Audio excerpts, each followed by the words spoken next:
So I saw a video from Joshua Iginla speaking on the presidential election, and I was moved to make this reaction video. Please stay with me. I'll be right back.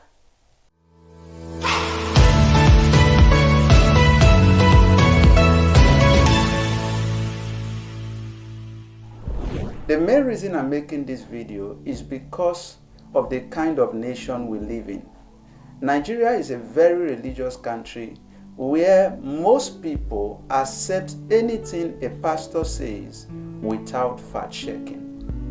Meanwhile, the same Bible we read tells us to judge all prophecies.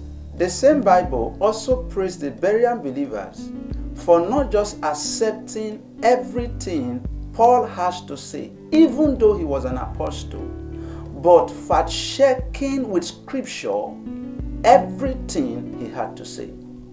The second reason I'm making this video is because when I check the comment section, it is as though everyone here is 100% in agreement with what was said. And I want to say beforehand that I am also in agreement with some of the things he said. For instance, when he talked about not using people's condition to mock them.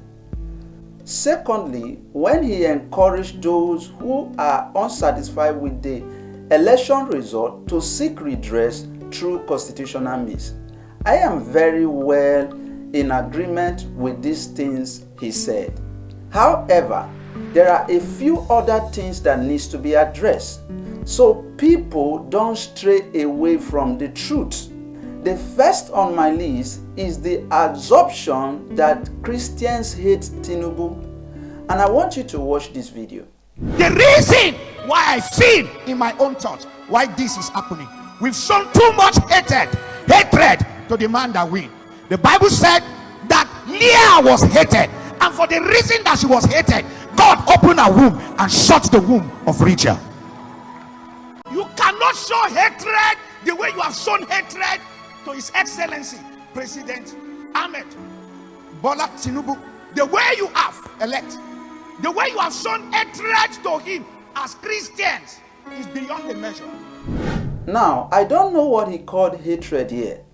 Does it mean Christians came together and decided that we should hate Tinubu? Now, I can't recall any meeting I attended where we decide that. Or is he referring to those who mock him using his condition? Come on, that's ridiculous. Not everyone used Tinubu's condition to mock him. I never did, and I know there are many Christians, good-hearted Christians, who never cross that boundary.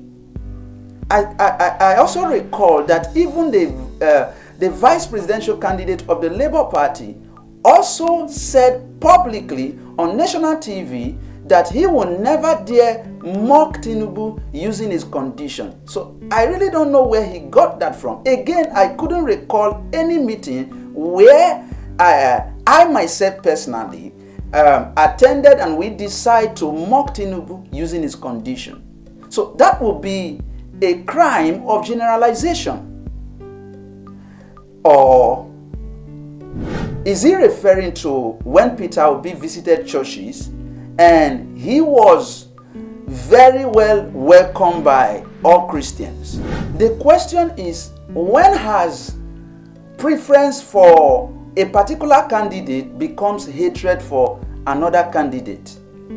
You see, you can't just use the mistake of one person to condemn a whole religion. Sir, I think this is where you really need to tread carefully. This is because you are speaking as though all Christians came together and said they should hate Tinubu. With all due respect, I think you should make a video to correct this wrong impression, and we are all waiting for that video. The second thing that needs to be addressed is the insinuation that Tinubu was favored by God because he was hated. Sir, it is clear Tinubu is your candidate and you want to advocate for him. But don't make the mistake of attributing Tinubu's victory to God's favor. That will be a misrepresentation of God's character. Even the INEC chairman has admitted that this election was flawed. And God will not give victory to people through a flawed miss. You even try so hard to convince your member that this election was credible. The same election that international observer has flawed.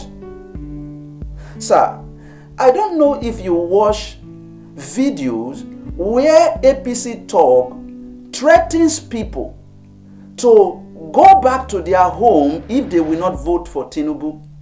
Is that what you call credible election? How would you admit a man who won through such an illegitimate means was favored by God? Again, that will be a misrepresentation of God's character. Secondly, I also want to say God doesn't just favor people because they are hated. I know you cited Leah's example, but you must know that God would not have favored her if she was hated because she was doing something wrong. Take for instance, when the Ephesian church hated the deed of the Nicolaitans, God didn't favor the Nicolaitans because they were hated. Instead, God said, I hated them too. Sir, this I really think is another area where you will need to tread carefully. This is because if teachings like this are left unchecked, they make Christians to become passive even when they see people do wrong. And like the saying goes, the silence of good people when they ought to speak is more wicked than the wickedness of the wicked. Please, sir, with all due respect, I suggest you make another video to correct this wrong impression. And people, I would like to sign off at this point.